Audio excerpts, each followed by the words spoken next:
नमस्कार। ब्रायोफाइट में अगले लेक्चर की बात जो हम करेंगे उसमें काफ़ी हद तक हमने इससे पहले वाले लेक्चर में जान लिया था ब्रायोफाइट्स के बारे में कि क्या होते हैं, कब इनका उद्भव हुआ था और क्या क्या इनके अपने कुछ पिक्यूलियर फीचर हैं और कुछ ऐसे हैं जो कि दूसरे ग्रुप से भी सिमिलरिटी दिखाते हैं। इन सब के बारे में बात हुई थी और एक जनरल पिक्चर जो है हमारे दिमाग में आ गई थी ब्रायोफाइट के बारे में। आज के इस लेक्चर में उसी का कंटिन्यूएशन है, क्योंकि तो काफ़ी चीज़ें इसमें रिपीट भी होंगी, लेकिन वो आपके लिए बेहतर है कि आप उसको रिवाइज़ कर लें।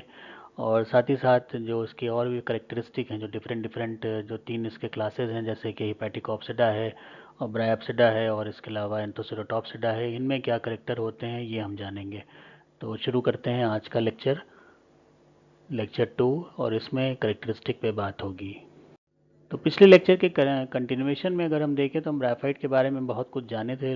फिलहाल अगर डिफिनेशन उसकी लिखनी हो तो हमें लिखना होगा कि ग्राफाइट क्लोरोफिलस होते हैं, ये सभी प्लांट होते हैं, ऑटोट्रॉफिक होते हैं, ये भी सभी प्लांट होते हैं। ये दोनों करेक्टर जो हैं वो हमें पता है कि कोई प्लांट अगर हम बता रहे हैं तो ये करेक्टर तो होंगे ही। इसके अलावा जो इसके अपने ख़ास करेक्टर हैं, तो एम्ब्रियोफिटिक नेचर होता है, एम्ब्रियो का फॉर्मेशन इसमें होता है। और दूसरी बात होती है कि ये ट्रैक्योफिटिक होते हैं, इसमें कोई वैस्कुलर सिस्टम नहीं पाया जाता। आर्चिगोनियल प्लांट होते हैं, आर्चिगोनिया इसमें मिलता है वेल फॉर्म। और एम्फीबियस नेचर के होते हैं, ये भी बात हमने काफ़ी हद तक जान ली क्यों इसको एम्फीबियस कहते हैं। और साथ साथ जो इसके गैमेट्स हैं वो क्रिप्टिक होते हैं, तो क्रिप्टोगैम्स कहते हैं। तो ब्रीफ में अगर याद रखना हो तो ये दो चीज़ें तो हम अलग कर दें, ये सभी प्लांट में हैं। और यहाँ से यहाँ तक देख लें तो E ट्रिपल ए हो गया एम्ब्रियोफिटिक, ए ट्रैक्योफाइटा, आर्चिगोनिएट और एम्फीबियस क्रिप्टोगैम। और इसमें जो अल्टरनेशन ऑफ जनरेशन है वो हेट्रोमॉर्फिक है। हम जान चुके हैं कि इसमें दो तरह की होती है, डिप्लॉयड और हैप्लॉयड, जिसको गैमेटोफाइट और स्पोरोफिटिक कहते हैं। और इसमें जो प्रभावी हिस्सा है वो हैप्लॉयड होता है, इसलिए इसको हैप्लोडिप्लॉन्टिक लाइफ साइकिल कहते हैं। यही अगर हम बात अगर फर्न में करेंगे या टेरिडोफाइट में करेंगे तो इसको डिप्लो हैप्लॉन्टिक लाइफ साइकिल कहेंगे, क्योंकि उसमें जो मेजर पार्ट है वो डिप्लॉयड अवस्था होती है और कम देर के लिए हम देखते हैं कि वहाँ पर गेमेटोफिटिक अवस्था आती है। अब जो इसमें हम देखते हैं कि जो इसमें क्लासेस हैं उसमें लीवर वर्ल्ट हैं, हॉर्न वर्ल्ट हैं, मॉसेस हैं, जिसके बारे में अभी हम अभी आगे भी बात करते हैं। ब्रॉड कैरेक्टरिस्टिक की अगर हम बात करें तो वहाँ पर हम देखेंगे कि इनको जो हैबिटेट है उसमें बेसिकली कोई आपसे पूछे तो आप बता सकते हैं कि इनको जो जगह पसंद है, मॉइस्ट हो, शेडी हो, ये इस पर ग्रो कर जाते हैं। चाहे कहीं पर भी इस तरह की सिचुएशन हो ये ग्रो कर सकते हैं। और यही वजह है कि जो पुराने बॉक्स हैं और मॉइस्ट वॉल्स हैं, रॉक्स हैं और ट्री ट्रंक हैं, जहाँ कहीं भी इस तरह की मॉइस्टी प्लेस हो या शेडी प्लेस हो वहाँ पर ये ग्रो करते हैं। और ये पाइनियर भी हो सकते हैं। तो ये शुरुआती लैंड लाइफ वाले प्लांट हैं, तो पाइनियर भी हो सकते हैं। जो बैरन रॉक्स हैं उस पर भी जैसे लाइकेन होता है उस तरह से ये वहाँ पर एक नया इकोलॉजिकल सक्सेशन शुरू कर सकते हैं। और पानी की इसमें नितांत आवश्यकता होती है एंथ्रोजॉइट्स को मूवमेंट करने के लिए, इसीलिए एम्फीबियस कहते हैं। तो ये बात अब तक के आपके दिमाग में अच्छी तरह से बैठ चुकी होगी। कभी भी कोई पूछे, अगर नींद से भी पूछेगा, नींद में उठा के भी पूछे, तो आप बता सकते हैं कि ये एम्फीबियस होते हैं और क्यों होते हैं। वो अब देखें आगे तो वही बात जो हमने पहले भी पढ़ी हुई है, उसमें हेट्रोमॉर्फिक अल्टरनेशन ऑफ जनरेशन है। इसका बहुत ही इंपॉर्टेंट पॉइंट है। एलगी से जब भी फ़र्क हम करते हैं तो ये लाइन हमें लिखना पड़ती है। और बाकी वही बात है कि गेमेटोफिटिक और स्पोरोफिटिक जनरेशन इसमें मिल जाती हैं। जो इसमें जो प्रभावी फेज़ है वो इसमें डोमिनेंट फेज़ गेमेटोफिटिक होती है, ये भी हमने कल जान लिया था। और डिप्लॉयड जो स्पोरोफाइट होती है वो हमेशा न्यूट्रिशन के लिए डिपेंडेंट होती है गेमेटोफाइट के ऊपर, ये इंपॉर्टेंट पॉइंट है। प्रिमिटिव ब्रायोफाइट्स में जो होता है वो gametophyte dorsiventral dichotomous branch green prostrate structure बनाता है। तो जो प्रिमिटिव ब्रायोफाइट है उसमें जो गेमेटोफाइट होता है वो डॉर्सोवेंट्रल होते हैं, डाइकोटोमस ब्रांचिंग इसमें पाई जाती है और ग्रीन प्रोस्टेट स्ट्रक्चर बनाते हैं, जैसे ये मार्केंशिया और इक्सिया के थैलस होते हैं ये। तो ये डॉर्सल पार्ट इसका हो गया और नीचे की तरफ राइजोइड्स वगैरह होते हैं, ये इसका वेंट्रल हो गया, ये ऊपर वाला डॉर्सल हो गया। तो जो थैलॉइड है उनको ये माना जाता है कि ये प्रिमिटिव हैं और जो लीफी फॉर्म है वो एडवांस है। हालांकि इसकी बिल्कुल अपोजिट थ्योरी भी कुछ लोगों ने दी हुई है, लेकिन फ़िलहाल यही मान के हम इसको आगे पढ़ेंगे। और जहाँ कहीं भी इसमें लीफी फॉर्म आती है तो फिर उसमें स्टेम मिल जाता है, जिसको एक्सिस कहते हैं, लीव्स मिल जाते हैं और राइजोइड्स मिल जाते हैं। जैसे कि हम किसी भी मॉस को देख लें तो मॉस में ये इस तरह से ये नीचे की तरफ राइजोइड्स होंगे, ये इसकी एक्सिस हो गई जिसको स्टेम भी कुछ लोग कह देते हैं, और ये इनके लीव्स हो गए। और बाकी अगर फर्टाइल प्लांट होगा तो यहाँ पर ये कैप्सूल बनता है। अब जो ब्रायोफाइट्स हैं उनको कहा जाता है कि ऑटोफाइट्स भी हैं। सिर्फ इसमें एक एक्सेप्शन है जो आप याद रखिएगा, बक्समोमिया एक प्लांट है जिसमें इस तरह की जो उसमें ऑटोट्रॉफिक नेचर है वो नहीं पाया जाता। और ये पूरा का पूरा हम देखते हैं कि ये जो प्लांट है ये सैप्रोफिटिक होता है और सड़ी गली चीज़ों पे ग्रो करता है। बहुत शुरुआत में इसमें एक दो लीफ मिलती हैं, लेकिन जब भी हमें प्लांट कलेक्ट करते हैं और हम नेचर में देखते हैं तो इसमें किसी तरह की कोई भी ग्रीन स्ट्रक्चर नज़र नहीं आता और सिर्फ सैप्रोफिटिक नेचर दिखता है। तो ये एक एक्सेप्शन पाया जाता है ब्रायोफाइट्स में। तो कभी सवाल पूछ लिया जाए कि कौन सा ऐसा ब्रायोफाइट है जो कि ऑटोट्रॉफिक नहीं है, तो उसका आंसर होगा बक्सबोमिया, जिसका फिगर आप यहाँ देख रहे हैं।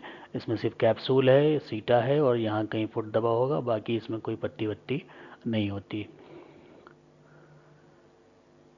ट्रू रूट्स इसमें एब्सेंट होती हैं। किसी भी ब्रायोफाइट में हम बात करें तो वहाँ पे ट्रू रूट्स नहीं होंगी।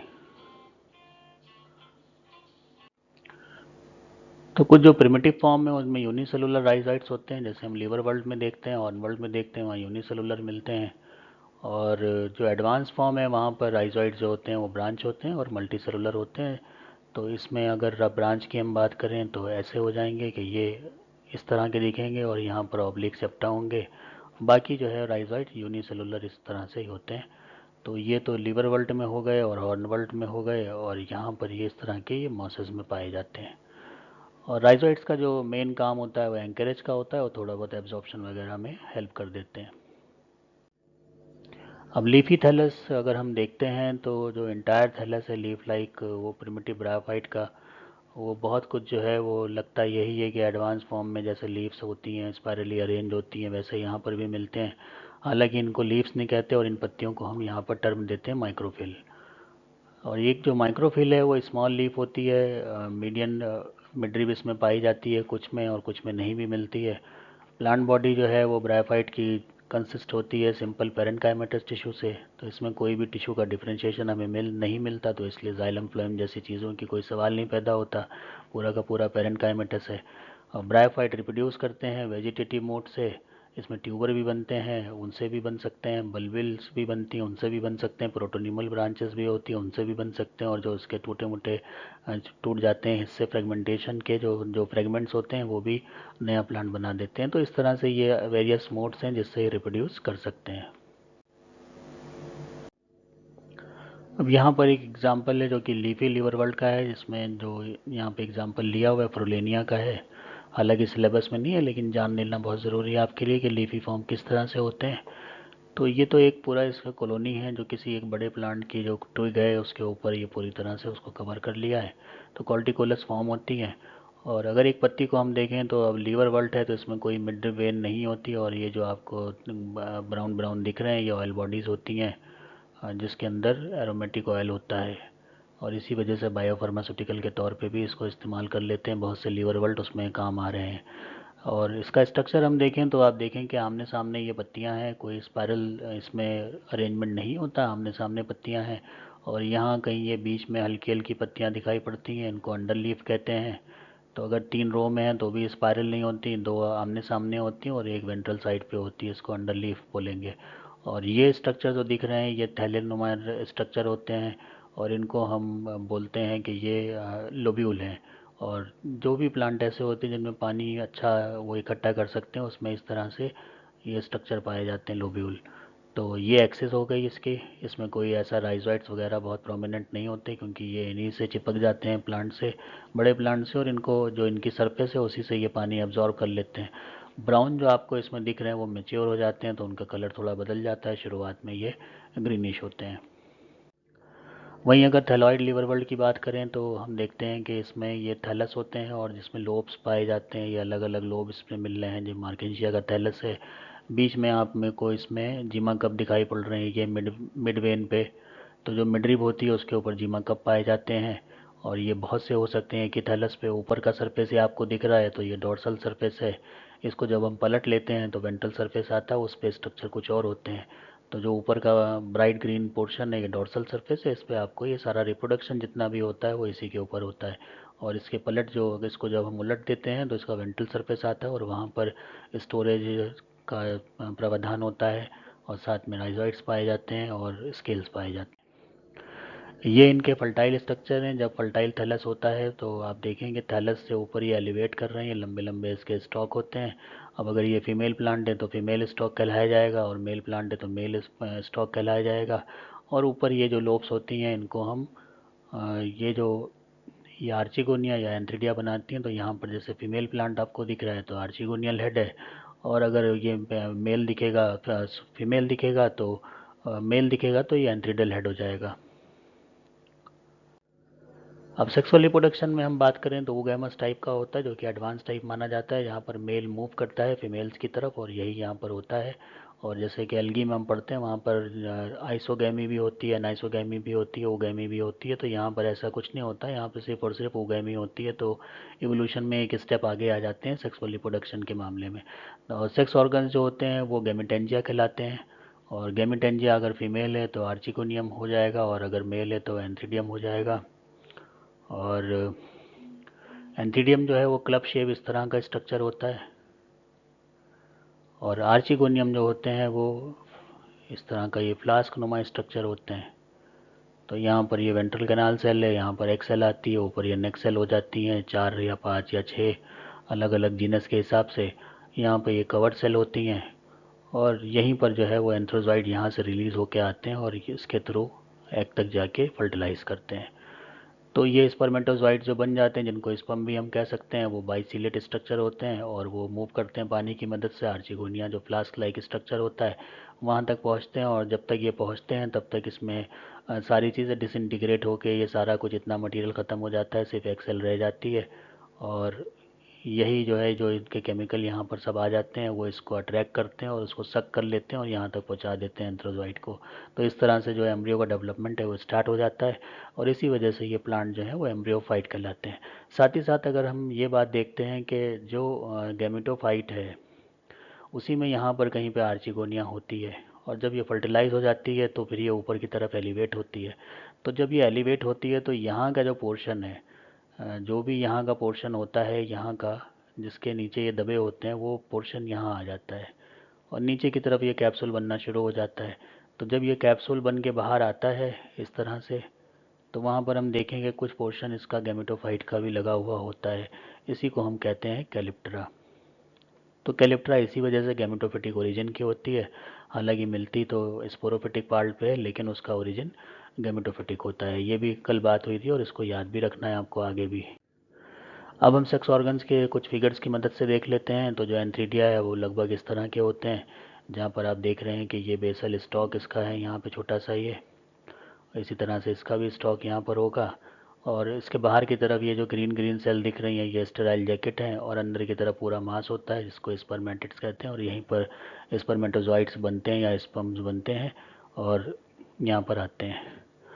आर्चिगोनियम में हम देखें तो आर्चिगोनियम में भी एक छोटा सा स्टॉक होता है, उसके बाद एक वेंटर वाला पोर्शन है, और उसके अंदर एक सेल होती है, इसके ऊपर ये वेंट्रल कैनाल सेल है, बाकी ये सब नेक सेल्स होती हैं। यहाँ पर ये कवर्ड सेल्स होती हैं, और ये भी इस तरह का स्ट्रक्चर होता है। तो ये दोनों जो स्ट्रक्चर हैं यहाँ पर आप फिगर की मदद से देख सकते हैं। ऐसे ही लगभग सभी ब्रायोफाइट में होता है, इसमें कोई ज़्यादा परिवर्तन नहीं मिलता है।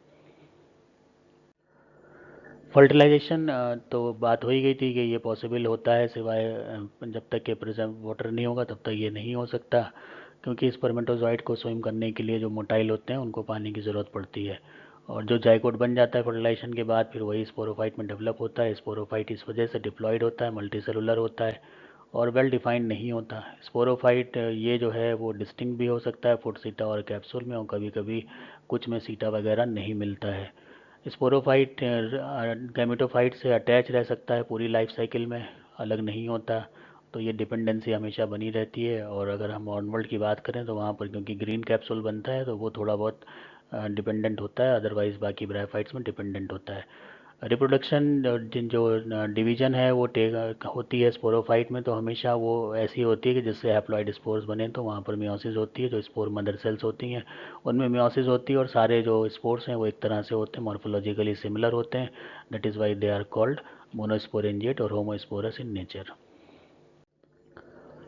उसके बाद लाइफ साइकिल देखें तो लाइफ साइकिल ब्रायोफाइट की हैप्लो डिप्लॉन्टिक होती है, और heteromorphic alternation of generation show करती है। मल्टी सेलुलर जनरेशन इसमें बनती है। जो सेल्स होते हैं वो कई एक होते हैं, सिंगल सेल से नहीं होता। एल्गी में हम देखते हैं कि सिंगल सेल ही होता है जो मेल और फीमेल है, और बाद में जब फर्टिलाइज होता है तब उसमें हम आगे का डेवलपमेंट देख पाते हैं। अब ये स्लाइड है जो कि डायग्रामेटिक प्रेजेंटेशन दिखा रही है, जहाँ पर हम स्पोर को जर्मिनेट होते भी देख रहे हैं, और बाकी जो स्ट्रक्चर है, जैसे कल एक लाइफ साइकिल को बहुत ब्रीफ में हमने समझा था पिछले लेक्चर में, वहाँ पर उसी को डिटेल में आप यहाँ पे समझ सकते हैं। तो यहाँ पर देखें कि ये एक प्लांट है जिसमें ये पोर्शन तो गैमेटोफिटिक पोर्शन है, जिसमें राइजोइट्स हैं, एक्सिस है और लीव्स हैं। अब इन लीव्स के जो हेड होता है वो मेल और फीमेल हेड बनते हैं, और उसके में उसी में जो फर्टिलाइजेशन होगा, फर्टिलाइजेशन के बाद फुट यहाँ कहीं होता है छुपा हुआ, और उसके ऊपर ये लॉन्गेटेड सीटा है, और यहाँ पर ये कैप्सूल है जिसके अंदर बहुत से स्पोर्स होते हैं। स्पोर्स रिलीज़ होते हैं। रिलीज़ होने के बाद अब ये मॉस की बात हो रही है, फ्यूनेरिया हाइग्रोमेट्रिका, जो आपके सिलेबस में है। ये स्पोर रिलीज़ होते हैं तो सीधे थैलस नहीं बनाते, और इंटरमीडिएट स्टेज एक आती है फिलामेंटस, जो कि प्रोटोनीमा कहलाती है। अब प्रोटोनीमा में कुछ हिस्सा ग्रीन होता है जो कि क्लोरोनीमा कहलाता है, और कुछ जो है वो नॉन ग्रीन होता है जो कि कॉलोनीमा कहलाता है। तो ये कॉलोनीमा क्लोरोनीमा में डिफ्रेंशिएशन होता है, उसके बाद इसी से डेवलपमेंट होता है। एक अंडरग्राउंड पार्ट बना रहा है जिसमें राइजोइड्स वगैरह दिख रहे हैं, और एक अपर जो पोर्शन है, जो एरियल पार्ट है, वो बनाता है जो ग्रीन होता है। और उसी में उसमें फिर से जब प्लांट मेच्योर हो जाता है तो वो गैमेटोफोर बन जाता है, और वहाँ पर हम देखते हैं कि जो मेल और फीमेल गैमेटोफाइट्स हैं वो भी डेवलप हो जाते हैं, और उसके बाद फिर वही होगा कि एंथ्रोजॉइट्स हैं वो रिलीज़ होंगे जो कि बाइसिलेटेड होते हैं, और एंथ्रोजाइट का जो एपिकल पोर्शन है वो यहाँ रप्चर होते हुए दिखाया गया, ये रिलीज होकर ऊपर आते हैं, और ये थोड़ा सा इमेच्योर एंथीडियम है।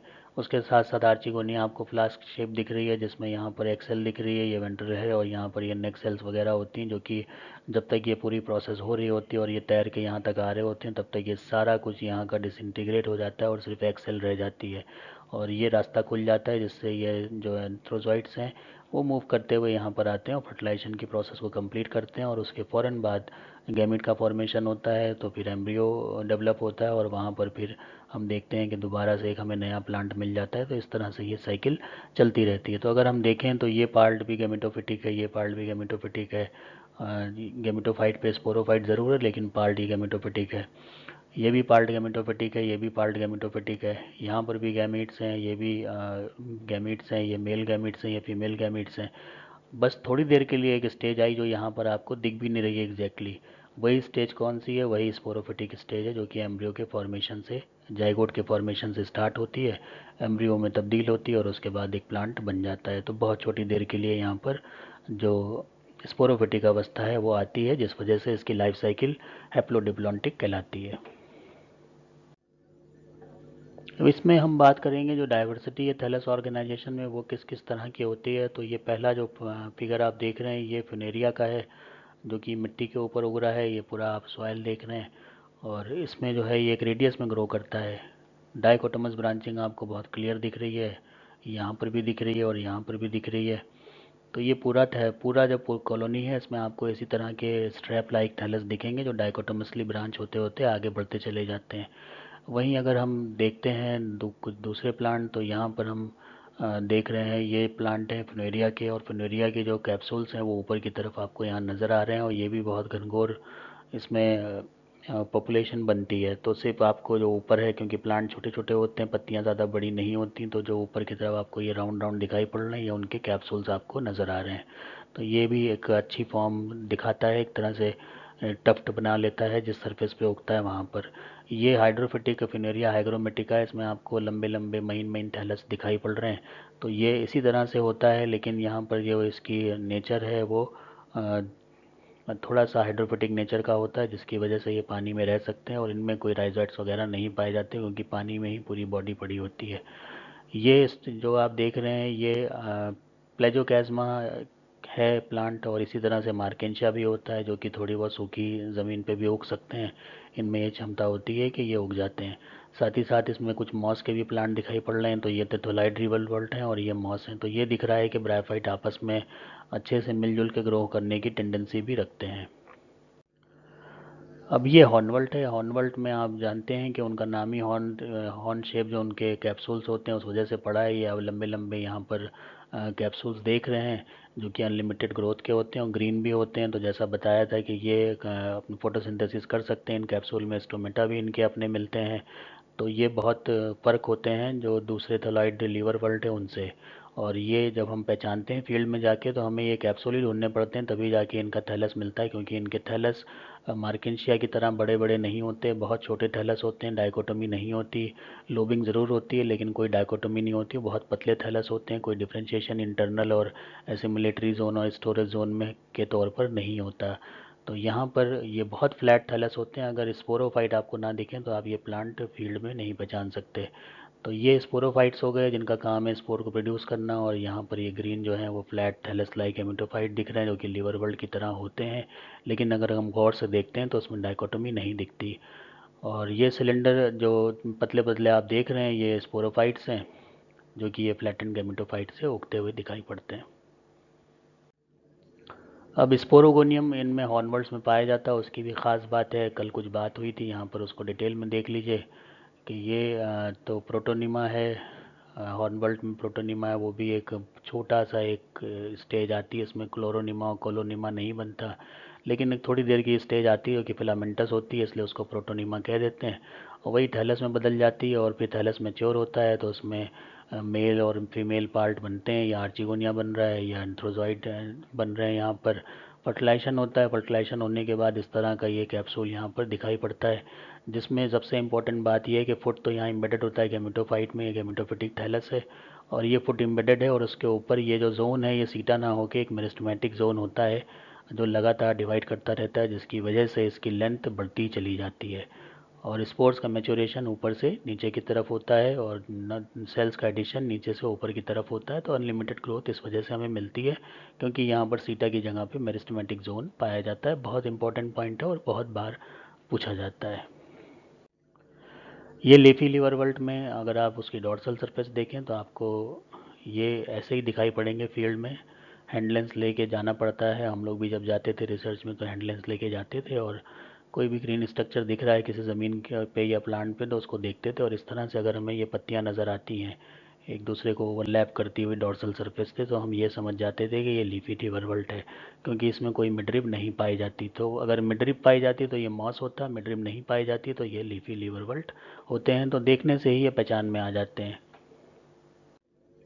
इसी तरह से थैलॉइड लीवर वर्ल्ड जब हम देखते हैं तो हमें इस तरह से नज़र आते हैं। ये आप थैलस देख रहे हैं, स्ट्रैप लाइक थैलस हैं और ऊपर आपको ये ग्रीन थैलस में वाइट वाइट आपको स्पॉट्स नज़र आ रहे हैं। तो वो इनके एयर पोर्स होते हैं जो कि हॉर्न वर्ल्ड में तो नहीं होते, लेकिन लीवर वर्ल्ड में ये एयर पोर्स पाए जाते हैं। तो ये भी इसी की मदद से ही पहचान में आ जाते हैं कि ये हॉर्न वर्ल्ड हैं या लीवर वर्ल्ड हैं, क्योंकि इनके जो थैलस हैं वो लंबे होते हैं और साथ साथ डोर्सल सरफेस जो है वो अच्छी चमकीली ग्रीन होती है और साथ साथ उसमें बीच बीच में आपको एयरपोर्ट्स मिल जाते हैं जो यहाँ पर वाइट वाइट स्पॉट के तौर पर आपको यहाँ दिख रहे हैं। इस थैलस में बहुत ही अच्छे नज़र आ रहे हैं।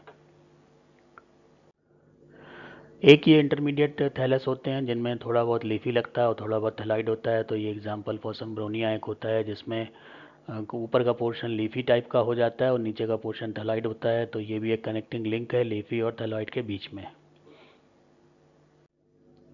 मॉस का थैलस जब हम देखते हैं तो मॉस में अक्सर ये होता है कि जो उसका गेमिटोफाइट है वो लाइफ साइकिल में तो 80% लाइफ साइकिल का टाइम कवर अप कर लेता है, लेकिन पत्तियां वगैरह छोटी होती हैं, बहुत लंबाई तक नहीं जाती है। उसके उलट जो थोड़ी देर के लिए स्ट्रक्चर बनता है स्पोरोफाइट, वो उसमें सीटा बहुत इलोंगेट करता है और कैप्सूल बहुत ऊपर तक आ जाता है। तो ये फर्टाइल प्लांट्स हैं और इसमें कैप्सूल अगर दिख रहे होते हैं तो इनकी मदद से हम आसानी से पहचान जाते हैं कि ये मॉस के कैप्सूल हैं। और इसमें आसान इसको नीचे से थोड़ा सा जो है वो स्क्रैप करना पड़ता है तो ये पत्तियों समेत ये निकल आते हैं। ये सैप्रोफिटिक ब्रायोफाइट है जो आपको बताया था शुरू में, बक्स बोमिया।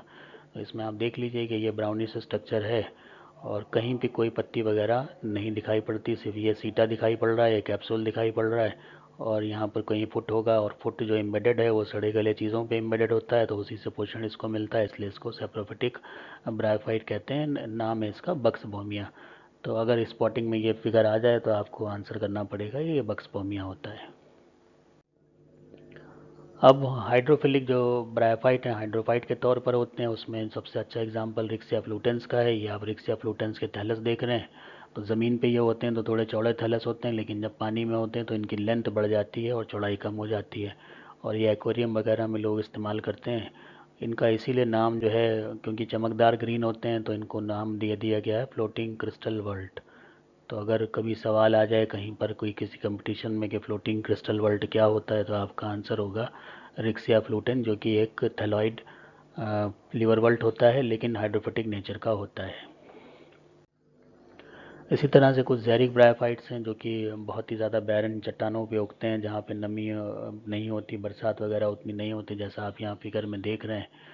तो ये जहाँ जहाँ थोड़ा पानी ठहर सकता है थोड़ी देर के लिए ही सही, वहाँ वहाँ पर आप देखते हैं कि इस तरह से ये कुशन और मैट लाइक ग्रोथ हो जाती है। और जब कोई पहाड़ी इलाकों पे आप जाते हैं तो आपको इस तरह से जो रोड साइड्स हैं उनके ऊपर कॉलोनीज दिखाई पड़ती हैं ब्रायोफाइट की। तो ये हमेशा जब आप इधर उधर जाते घूमने फिरते जाते रहते हैं तो वहाँ पर आप देखिए आपको ये दिखाई पड़ेंगे। साथ ही साथ यहाँ पर ये आपको फर्न भी दिखाई पड़ रहे हैं। तो एम्फीबियन और जो रेप्टाइल्स हैं जैसे जानवर हैं वो साथ में रहना पसंद करते हैं, लगभग एक जैसा हैबिटेट होता है। तो यहाँ पर भी आप देखिए कि इन प्लांट्स का भी हैबिटेट एक ही जैसा है, एक ही जैसा शेयर करते हैं, लेकिन दोनों की रिक्वायरमेंट अलग अलग होती है, तो आपस में अच्छे से रह लेते हैं। अगर दो प्लांट की रिक्वायरमेंट एक है तो उसमें जो मजबूत होता है वो रिटेन करता है, दूसरे को वहाँ से वैनिश होना पड़ता है। तो जब कभी हैबिटेट की हम बात करते हैं तो वहाँ पे ध्यान रखें कि अगर हम देखते हैं कि कोई बहुत कॉम्प्लेक्स पॉपुलेशन है, इसका मतलब कि जो प्लांट हैं उनकी रिक्वायरमेंट एक दूसरे से बिल्कुल जुदा है और एक ही चीज़ पर डिपेंडेंसी नहीं है, इसीलिए वो अच्छे से फ्लरिश कर रहे हैं।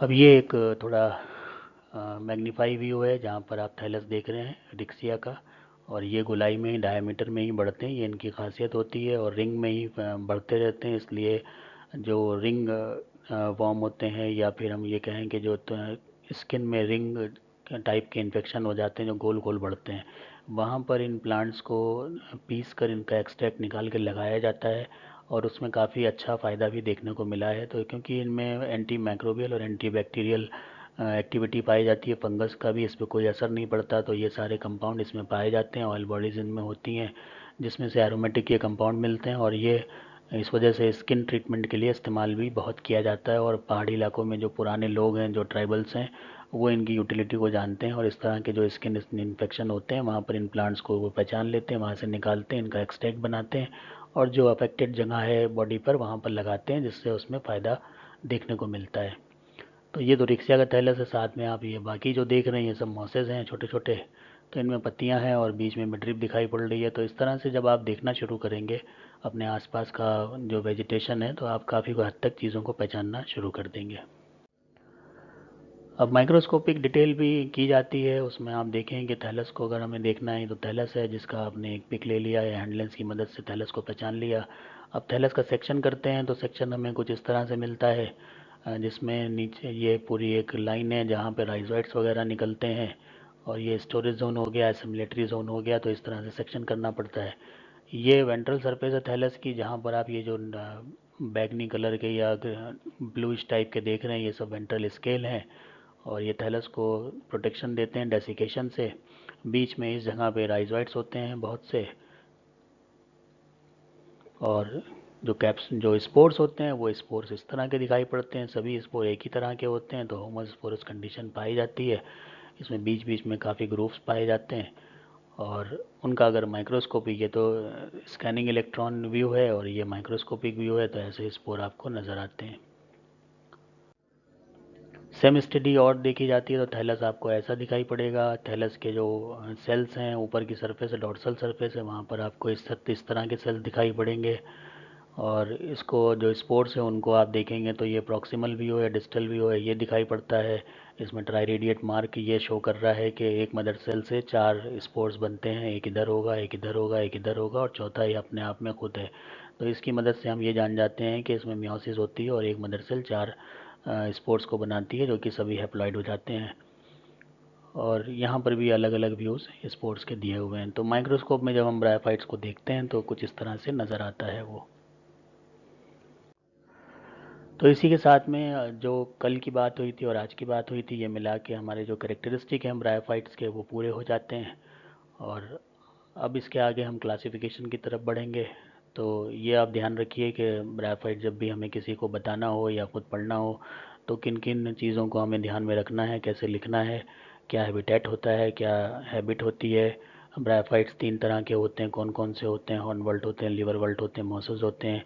और अगर हम ये कहें कि लीफी लिवरवॉल्ट और मॉस में फ़र्क करें तो आप ये फ़र्क कर सकते हैं कि अगर पत्ती पे मिडरिप दिख रही है तो आप बिना किसी शक के कह सकते हैं कि मॉस की पत्ती है, और अगर मिडरिप नहीं दिख रही है तो आप ये कह सकते हैं कि ये लिवरवॉल्ट की पत्ती है। अगर स्पायरली अरेंज पत्तियाँ दिख रही हैं तो वो मॉस की पत्ती है। अगर इधर उधर जो आमने सामने की तरफ अगर हम देखें कि एक इस तरफ एक उसके अपोजिट डायरेक्शन में पत्ती है और अगर तीसरी लेयर भी है तो वो भी उसके 90 के एंगल पे है तो लेकिन स्पायरल नहीं है तो हम कह सकते हैं कि ये जो लीवर वल्टन लीफी उसकी पत्ती है। तो ये छोटी छोटी चीज़ें हैं जो ध्यान में रखनी है और इससे आपको काफ़ी मदद मिल जाती है प्रैक्टिकल करते वक्त भी, फील्ड स्टडी करते वक्त भी और अपनी पढ़ाई के दौरान भी। तो अब आपके कोई इसमें सवाल हैं? क्योंकि सारी चीज़ें हो गई करेक्टरिस्टिक के, कल जो पिछला लेक्चर था उसको और आज को मिला के। तो अब कई एक सवाल आपके दिमाग में होने चाहिए, तो वो सवाल जो आपके दिमाग में है वो पूछिए तो मैं उसको जवाब देता हूँ। Thank you.